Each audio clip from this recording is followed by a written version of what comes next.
Aku tak menyangka suamiku yang ahli ibadah lakukan ini.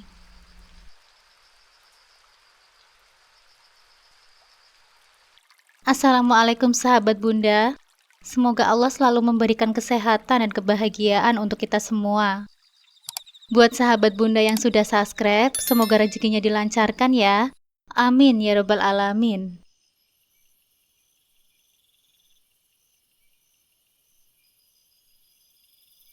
Namaku Fatia. Aku lahir dan tumbuh di sebuah desa kecil yang damai bersama ayah, ibu, dan kedua adikku. Hidup kami sederhana, namun penuh cinta dan kebersamaan. Ayahku seorang petani, dan ibuku seorang ibu rumah tangga yang setia mendampingi kami semua. Kehidupan desa yang tenang membuatku terbiasa dengan kesederhanaan dan kerja keras. Saat menikah dengan Mas Hamid, aku merasa bagai menyeberang ke dunia yang berbeda. Mas Hamid adalah anak dari keluarga terpandang di kota, dan hidupnya jauh lebih mapan dibandingkan dengan hidupku yang sederhana. Aku tak pernah menyangka hidupku akan berubah drastis setelah menikah dengannya. Pertemuanku dengan Mas Hamid terasa begitu tak terduga, seolah-olah takdir telah mengatur segala sesuatunya. Aku dan Mas Hamid bertemu saat kami berdua mengurus acara pengajian desaku. Kebetulan Mas Hamid merupakan salah satu teman dari pengisi acara di pengajian itu. Hanya dengan nomor HP, kami berdua akhirnya berusaha mencoba menjalin kasih. Dan tak perlu waktu lama, kami berdua merasa ada kecocokan satu sama lain. Suatu hari di sore yang begitu tenang, aku sedang membantu ibuku di dapur memasak, ketika ayahku dari arah ruang berkata padaku, "Fatia, ada seorang tamu yang ingin bertemu denganmu," ujar ayahku sambil tersenyum penuh arti. Ibu menghentikan aktivitas memasaknya dan menatapku dengan pandangan yang penuh harap. "Siapa, Pak?" tanyaku. Meski dalam hatiku aku sudah memiliki firasat. Berita tentang seorang laki-laki yang ingin melamarku sudah mulai beredar di desa sejak beberapa hari yang lalu. Namun aku tak menyangka laki-laki itu adalah Mas Hamid. Mas Hamid sendiri adalah anak bungsu dari keluarga terpandang di kota. Namun dia sering dibicarakan di desaku. Ia dikenal bukan hanya karena kekayaan keluarganya, tetapi juga karena kesolehannya. Mas Hamid adalah seorang pemuda yang selama ini dikenal sebagai sosok beragama dan terpandang. Ia sering datang ke desa untuk membantu di masjid, mengadakan kajian agama, dan aktif terlibat dalam berbagai kegiatan sosial. Bahkan, ayahku sering menceritakan tentang kebaikan dan amal yang Mas Hamid lakukan di kotanya. Ia sangat dihormati, tak hanya oleh keluarganya, tetapi juga oleh masyarakat di sekitarnya. Ketika Mas Hamid akhirnya datang ke rumahku, ditemani ayahnya yang dihormati banyak orang pula. Suasana menjadi sangat formal dan penuh dengan harapan. Ia duduk dengan tenang, memperlihatkan sikap yang sopan dan rendah hati. Beberapa dari banyak laki-laki kota yang sering kudengar hanya mementingkan harta dan penampilan. "Assalamualaikum," sapanya dengan lembut. Ketika kami dipertemukan, suaranya menenangkan, tetapi ada kekuatan dalam tutur katanya yang membuat siapapun yang mendengarnya merasa segan. Aku hanya bisa menunduk malu, tak berani menatap wajahnya langsung. Saat itu, aku merasa jantungku berdebar kencang. Sebuah perasaan yang campur aduk antara gugup dan rasa kagum. Mas Hamid bukan hanya tampan dengan senyum yang lembut, tetapi juga memancarkan aura ketulusan yang begitu kuat. Pikiranku langsung teringat pada cerita orang-orang tetangganya. Seorang pemuda yang rajin sholat, mengaji, dan aktif dalam kegiatan masjid. Ia adalah seseorang yang dicita-citakan banyak orang tua untuk menjadi menantunya.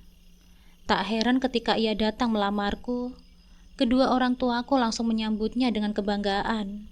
Ayahku nampak sangat puas. Baginya, Mas Hamid adalah sosok suami yang sempurna untuk anak gadisnya. "Saya datang ke sini dengan niat yang baik, Pak. Saya ingin melamar Fatia dengan izin dan ridho Allah," kata Mas Hamid dengan nada tenang, namun penuh keyakinan. Aku terdiam. Tak pernah sebelumnya aku membayangkan akan dilamar oleh seseorang seperti Mas Hamid. Seorang laki-laki yang dipandang tinggi, bukan hanya karena status keluarganya, tetapi juga karena ketakwaannya. Pikiranku berputar-putar, mencoba memahami apa yang sedang terjadi.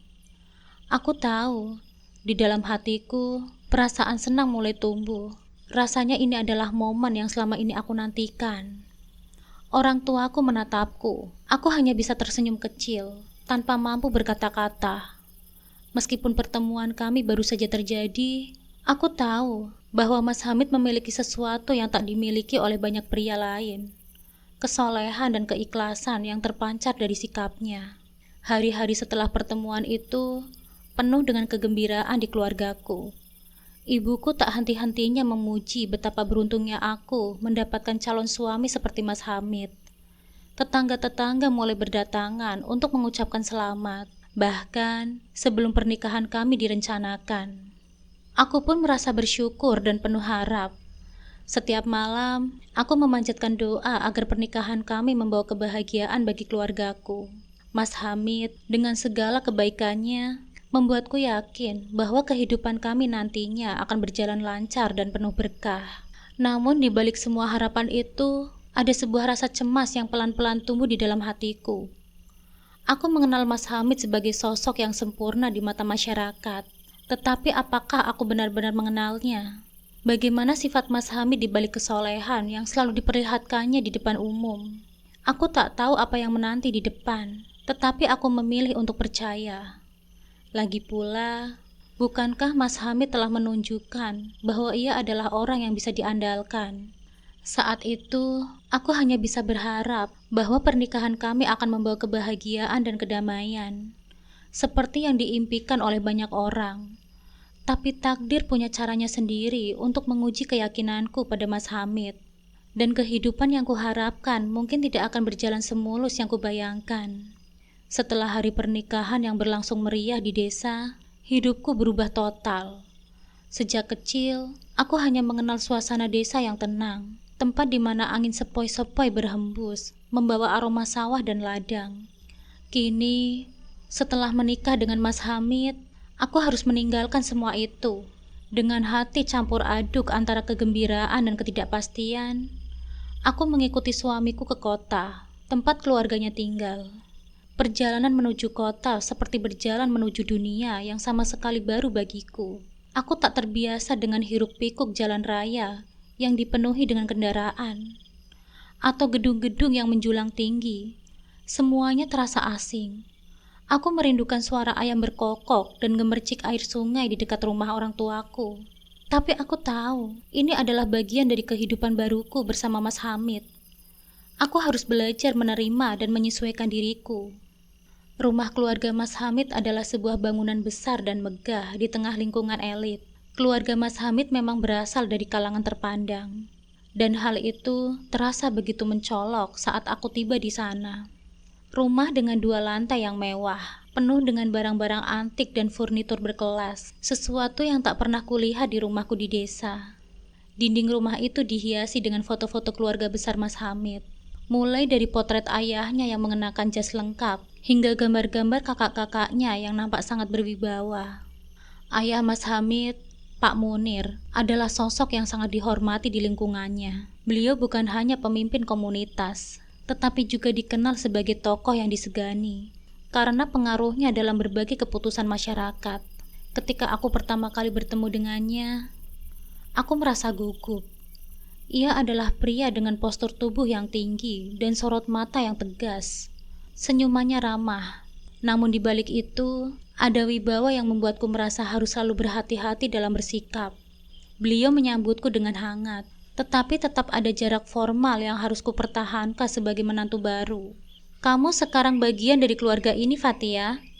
Kami berharap kamu bisa menyesuaikan diri di sini. Kota yang mungkin berbeda dengan desa, tapi insya Allah, kamu akan betah, ujar Pak Munir dengan nada yang bersahaja, meskipun tersirat ketegasan di dalamnya. Aku mengangguk dan tersenyum, meskipun di dalam hatiku penuh dengan kecemasan. Hidup di tengah keluarga besar Mas Hamid yang serba terpandang dan penuh aturan, bukanlah hal yang mudah. Sejak kecil aku terbiasa dan kebebasan di desa. Di sini setiap langkahku terasa diawasi oleh tatapan mata para pembantu rumah tangga dan para tetangga yang datang berkunjung. Hari-hari pertamaku di kota diisi dengan perasaan canggung dan ketidakpastian. Lingkungan baru ini terasa sangat asing, bahkan menakutkan. Tidak ada lagi keramahan ala desa di mana setiap tetangga saling menyapa dan berbagi cerita. Di sini, orang-orang nampak lebih sibuk dengan urusan mereka sendiri. Aku merasa terisolasi dalam kesendirian, di tengah keramaian kota yang seolah-olah tak pernah tidur. Meski begitu, Mas Hamid selalu ada di sampingku. Di awal pernikahan kami, ia menunjukkan perhatian yang tulus dan seringkali meyakinkanku bahwa semuanya akan baik-baik saja. Setiap kali aku merasa rindu pada desa, ia mencoba menghiburku. "Jangan khawatir sayang, kita akan sering pulang ke desa jika kamu mau," katanya sambil tersenyum lembut suatu malam ketika kami sedang duduk di teras rumah yang luas. "Tapi beri waktu untuk dirimu menyesuaikan diri di sini, Fatia. Kota memang terasa berbeda, tapi percayalah, seiring berjalannya waktu, kamu akan terbiasa." Aku mengangguk, berusaha meyakinkan diriku sendiri bahwa semua ini adalah bagian dari perjalanan hidup yang harus aku lalui. Bagaimanapun, aku adalah istri Mas Hamid sekarang, dan tanggung jawabku adalah mendampingi suamiku dimanapun dia berada. Di luar itu, Mas Hamid adalah seorang suami yang perhatian. Ia rajin menjalankan ibadah, tak pernah ketinggalan sholat berjamaah di masjid, dan selalu meluangkan waktu untuk mengaji di rumah. Kehadirannya membuatku merasa bahwa aku tidak sendirian dalam menghadapi semua perubahan ini. Namun meskipun Mas Hamid nampak mendukungku, aku tak bisa menghilangkan rasa canggungku terhadap keluarganya, terutama kepada kedua kakak perempuannya yang sudah berkeluarga, Kak Siti dan Kak Nur. Kak Siti dan Kak Nur sering berkunjung ke rumah untuk menemui ayah mereka. Mereka selalu datang dengan penampilan rapi dan anggun, penuh dengan pembicaraan tentang bisnis, pergaulan kota, dan kehidupan sosial yang tak pernah ku mengerti. Setiap kali mereka berbicara, aku merasa seperti orang luar, seseorang yang belum paham bagaimana seharusnya seorang wanita kota bersikap. "Bagaimana Fatia? Sudah terbiasa dengan kehidupan di kota?" tanya Kak Siti suatu hari saat kami sedang duduk di ruang tamu besar yang penuh dengan perabotan mahal. Aku hanya bisa tersenyum kikuk. "Masih menyesuaikan diri, Kak," jawabku dengan pelan. Kak Nur menatapku dari ujung meja. Matanya menelusuri penampilanku yang sederhana. "Nanti kalau ada acara-acara besar, kamu bisa meminta saran kami untuk pakaian dan riasan. Di kota, penampilan itu sangat penting," ujarnya dengan nada lembut namun penuh makna. Aku menunduk, merasa semakin tidak nyaman. Mereka seolah-olah menilai setiap gerak-gerikku, dan itu membuatku semakin tertekan. Aku memang istri Mas Hamid, tapi aku merasa belum sepenuhnya diterima dalam lingkungan keluarga besarnya yang terhormat. Namun di balik semua tekanan itu, aku terus berusaha menyesuaikan diriku. Setiap hari aku belajar mengurus rumah besar ini, mempelajari tata cara pergaulan sosial di lingkungan baru, dan berusaha menjadi istri yang baik bagi Mas Hamid. Ia adalah alasan utamaku bertahan. Meski terkadang, perasaan rindu pada kehidupanku di desa begitu kuat. Aku memilih untuk tetap kuat demi kebahagiaan pernikahan kami. Setelah beberapa bulan tinggal bersama mertuaku, aku merasa semakin canggung. Meskipun mereka baik dan menyambutku dengan tangan terbuka, ada sesuatu dalam kehidupan rumah besar itu yang membuatku tak pernah merasa benar-benar nyaman. Aku selalu merasa diawasi. Setiap tindakanku seperti dinilai oleh ayah mertuaku, kakak-kakak Mas Hamid, dan lingkungan yang terbiasa dengan aturan tak tertulis yang harus aku ikuti. Rumah itu seperti sebuah panggung, di mana aku selalu harus memainkan peran sebagai menantu yang sempurna. Melihat kegelisahanku, Mas Hamid akhirnya berbicara pada ayahnya untuk memberikan izin agar kami bisa pindah ke rumah yang lain yang lebih kecil. Rumah itu milik keluarga Mas Hamid juga, sebuah bangunan sederhana yang terletak agak masuk ke dalam gang, jauh dari hiruk-pikuk rumah utama. Saat permintaan itu disetujui, aku merasa lega. Meskipun letaknya tidak di tengah kota seperti rumah mertuaku, aku bahagia karena kami akan memiliki privasi lebih dan bisa membangun kehidupan rumah tangga kami tanpa terlalu banyak intervensi. Di sini kita bisa lebih tenang sayang, ucap Mas Hamid suatu hari, saat kami sedang membereskan barang-barang di rumah baru itu. Ia tersenyum hangat dan memelukku dari belakang, membuatku merasa sejenak bahwa semuanya akan baik-baik saja. Aku ingin kamu merasa nyaman, Fatia. Aku tak ingin kamu merasa tertekan di rumah besar itu. Aku membalas senyumnya. Hatiku dipenuhi perasaan sayang dan bangga pada Mas Hamid. Bagiku dia adalah suami yang luar biasa, yang selalu menjadikan aku sebagai prioritas dalam hidupnya. Di mata orang lain, Mas Hamid memang dikenal sebagai pria yang taat agama, sangat dihormati karena kebaikan hatinya dan kontribusi di lingkungan masjid. Namun di mataku, dia adalah suami yang penuh perhatian, yang membuatku merasa aman dan dicintai. Akan tetapi seiring berjalannya waktu, kebahagiaan itu mulai sedikit memudar. Ada sesuatu yang berubah pada Mas Hamid sejak kami pindah ke rumah kami sendiri. Pada awalnya, aku mengira ini hanyalah fase penyesuaian. Mungkin Mas Hamid sibuk dengan tanggung jawabnya di masjid atau pekerjaan sosial lainnya. Namun perlahan-lahan, aku mulai merasakan ada sesuatu yang berbeda. Mas Hamid mulai sering pulang larut malam, lebih sering dari biasanya. Jika sebelumnya dia selalu ada di rumah tepat waktu untuk makan malam bersama, sekarang ia lebih sering memberi alasan tentang rapat masjid yang mendadak atau permintaan tolong dari masyarakat yang tak bisa ditolak. Aku yang semula tak pernah curiga, mulai merasakan kegelisahan yang tak dapat kujelaskan. Kecurigaanku semakin tumbuh ketika aku mulai memperhatikan bagaimana Mas Hamid bersikap dengan orang-orang di sekitarnya, terutama dengan para wanita. Sebagai seseorang yang sering memberikan nasihat dan membantu orang lain, Mas Hamid memang memiliki banyak kenalan, baik laki-laki maupun perempuan. Awalnya aku tak menganggap itu sebagai masalah. Aku tahu, sebagai seorang yang aktif di masjid, wajar jika banyak orang yang datang kepadanya untuk meminta petunjuk atau sekedar konsultasi soal masalah kehidupan. Namun yang membuat hatiku terus bertanya-tanya adalah intensitas dan kedekatan yang Mas Hamid tunjukkan dengan para wanita. Seringkali ada wanita-wanita yang datang ke rumah untuk meminta nasihat. Mereka bukan hanya datang sekali atau 2 kali, tapi berkali-kali. Yang membuatku semakin curiga, mereka nampak lebih akrab dan nyaman dengan Mas Hamid dibandingkan orang-orang lainnya.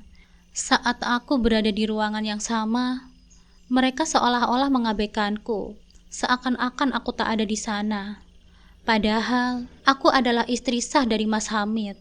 Salah satu insiden yang membuat hatiku benar-benar mulai terusik adalah ketika seorang janda bernama Rina datang ke rumah kami.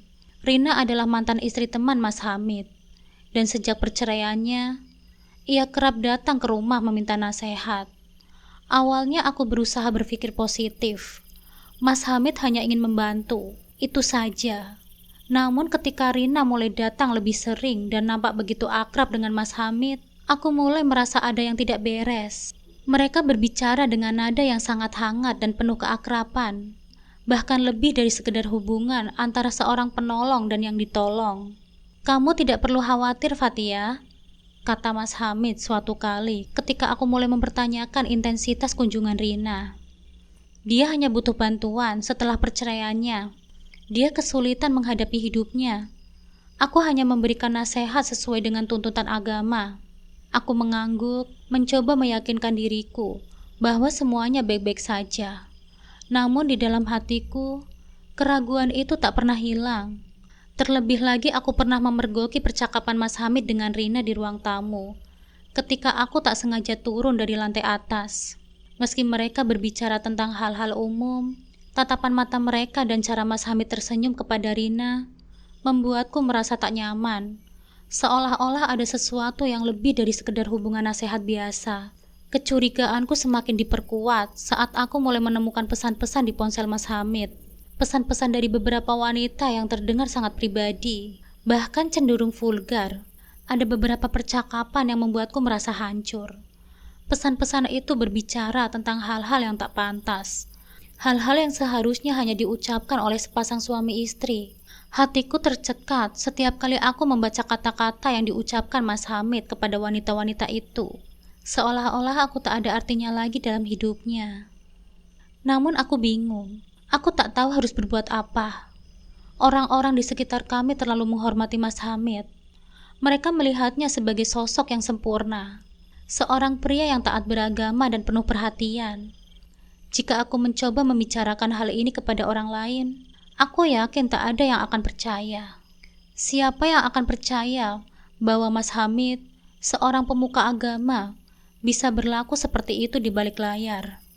Bahkan, jika aku berbicara kepadanya langsung, bisa saja ia akan marah atau lebih buruk lagi menceraikanku. Di sisi lain, aku juga memikirkan kedua anakku, Faiz dan Muti. Mereka adalah alasan terbesarku untuk bertahan. Bagaimana nasib mereka jika aku memutuskan untuk berpisah dari Mas Hamid? Apa yang akan terjadi pada mereka jika keluarganya hancur? Aku tak sanggup membayangkan hidup tanpa mereka. Kecurigaanku semakin besar, tapi aku tetap bungkam. Aku tahu ada sesuatu yang salah, tapi aku tak berani bertindak. Aku memilih untuk diam, berharap bahwa ini hanya fase sementara dan semuanya akan kembali seperti semula. Namun di dalam hatiku, aku sadar bahwa Mas Hamid mungkin telah jauh berbeda dan kehidupan pernikahan kami tak lagi seperti yang kuimpikan. Hari itu cuaca di luar sangat cerah, tetapi hatiku penuh dengan kegalauan. Aku sedang membereskan rumah ketika tiba-tiba mendengar ketukan pintu. Saat kubuka, berdiri di hadapanku seorang wanita muda. Wajahnya canggung dan ragu. Pandangannya sedikit tak nyaman, seolah-olah sedang menyimpan sesuatu yang berat. Aku belum pernah melihatnya sebelumnya, namun dia nampak familiar. Mungkin karena aku sering mendapati wajah-wajah asing yang datang mencari Mas Hamid untuk urusan agama. "Selamat siang," katanya dengan suara kecil. "Apakah Mas Hamid ada di rumah?" Mas Hamid sedang keluar saat itu, tapi rasa ingin tahuku memaksaku untuk tidak langsung menolaknya. "Mas Hamid sedang tidak ada di rumah," jawabku. "Apakah ada yang bisa saya bantu?" Wanita itu tampak gelisah, namun ia akhirnya memberanikan diri untuk masuk dan duduk di ruang tamu. Aku bisa merasakan ada sesuatu yang lebih dari sekedar urusan nasihat agama di sini. Wajahnya tidak menunjukkan tanda-tanda seseorang yang akan mencari nasihat. Sebaliknya, ada ketakutan dan kebingungan yang tergulat dalam tatapan matanya. Sebenarnya, dia ragu, menundukkan kepalanya, lalu berbicara lagi. Suaranya lirih. "Saya datang untuk mencari kejelasan Mas Hamid. Dia sudah berjanji akan menikahi saya." Kata-kata itu langsung menghantam hatiku seperti badai. Aku tertegun, seolah tak percaya dengan apa yang baru saja kudengar. Mataku tak bisa lepas dari wajah wanita itu, mencoba mencari tanda-tanda bahwa mungkin ini hanyalah salah paham. Namun ekspresi wajahnya penuh keyakinan dan kesedihan. Jelas bahwa dia tidak sedang bercanda atau salah mengerti. "Menikah?" tanyaku dengan pelan, meski suaraku sedikit bergetar. "Apa maksudmu? Mas Hamid sudah menikah denganku." Suaraku tertahan di tenggorokan. Rasanya dadaku semakin sesak saat aku mengucapkan kata-kata itu, seolah memberitahu diriku sendiri bahwa ini adalah kenyataan yang tak dapat kuhindari. Wanita itu menunduk lebih dalam, seolah merasa bersalah karena tidak mengetahui kebenaran yang sudah lama tersembunyi. Saya tidak tahu bahwa Mas Hamid sudah punya istri. Dia tidak pernah bilang soal itu. Kami sudah berhubungan cukup lama, dan dia bilang akan menikahiku secepatnya." Jantungku berdetak kencang, kepalaku mulai berdenyut. Berbagai pikiran berputar-putar di benakku, mulai dari rasa marah, sedih, hingga pengkhianatan yang menusuk. Aku merasa seperti tersesat di antara kenyataan yang semakin sulit kupercaya. Wanita ini, dia hanyalah satu dari sekian banyak wanita yang telah menjadi korban dari kebohongan Mas Hamid. Aku tidak bisa menyalahkannya, tapi rasanya seluruh tubuhku lemas mendengar pengakuannya. "Berapa lama kalian sudah bersama?" tanyaku, meski hatiku tak siap mendengarkan jawaban itu. "Sudah hampir setahun," jawabnya dengan pelan.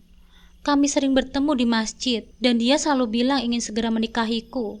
Saya merasa dia adalah sosok yang baik, seorang pemuka agama yang dihormati. Saya tidak pernah menduga bahwa dia sudah berkeluarga."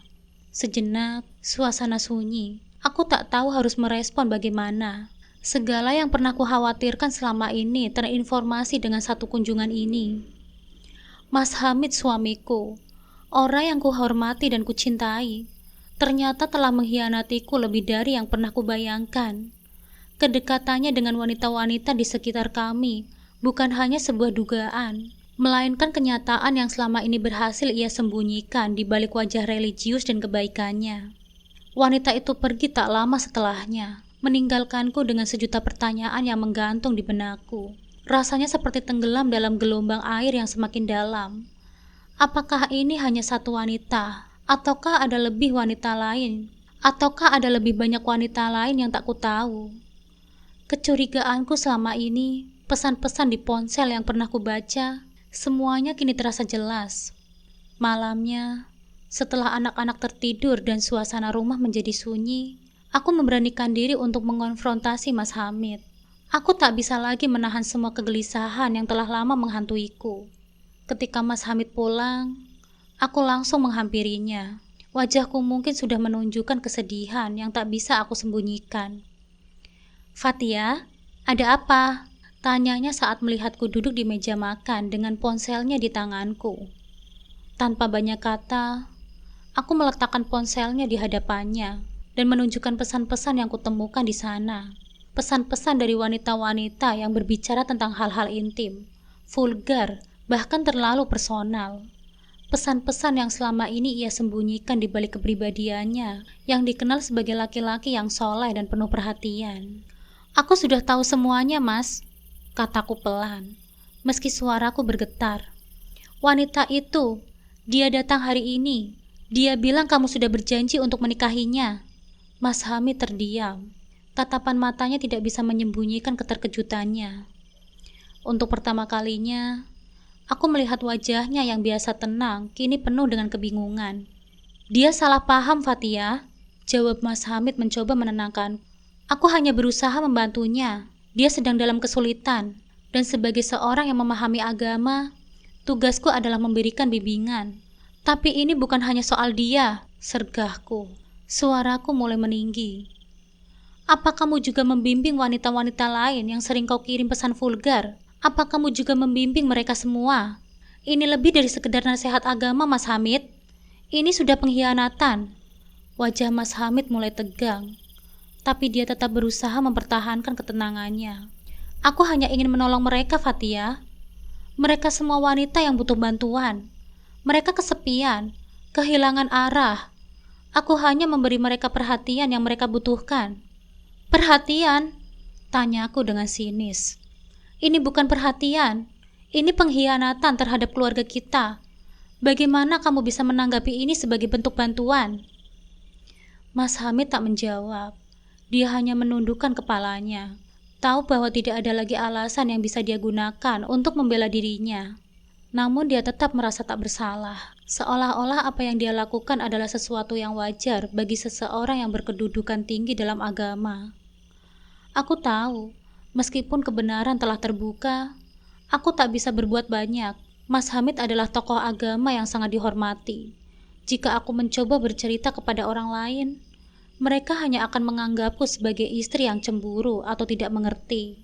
Posisi Mas Hamid terlalu kuat, terlalu tak tersentuh, dan aku hanya seorang istri yang terperangkap dalam kebohongan yang ia ciptakan. Malam itu, aku menangis dalam keheningan, merasa lebih terisolasi daripada sebelumnya.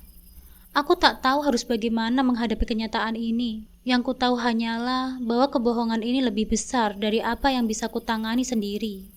Dan aku tak berdaya di tengah segala ketidakadilan yang Mas Hamid ciptakan. Pagi itu, suasana rumah seperti biasa. Aku sedang sibuk di dapur, mempersiapkan sarapan untuk anak-anak. Namun ketenangan itu segera berubah menjadi kehampaan ketika seorang wanita muda muncul di depan rumah kami. Wajahnya penuh emosi, dan langkahnya penuh keyakinan. Aku hanya bisa memandangi dari jendela, merasa cemas akan apa yang akan terjadi selanjutnya. Tanpa menunggu izin, wanita itu langsung mengumpulkan beberapa tetangga yang kebetulan sedang berkumpul di sekitar masjid dekat rumah. Dengan suara yang gemetar, namun penuh keberanian, Dia mengungkapkan segalanya di hadapan mereka. Dia berbicara bahwa dirinya sudah lama menjalin hubungan dengan Mas Hamid dan kini dia mengandung anak dari suamiku. Para warga yang mendengarnya terkejut dan tidak percaya. Namun wanita itu tidak berhenti di sana. Dia membawa bukti-bukti yang tak bisa disangkal. "Aku tidak bohong," katanya lantang. "Aku hanya ingin meminta tanggung jawab kepada Mas Hamid." Ia menunjukkan pesan-pesan dari Mas Hamid di ponselnya.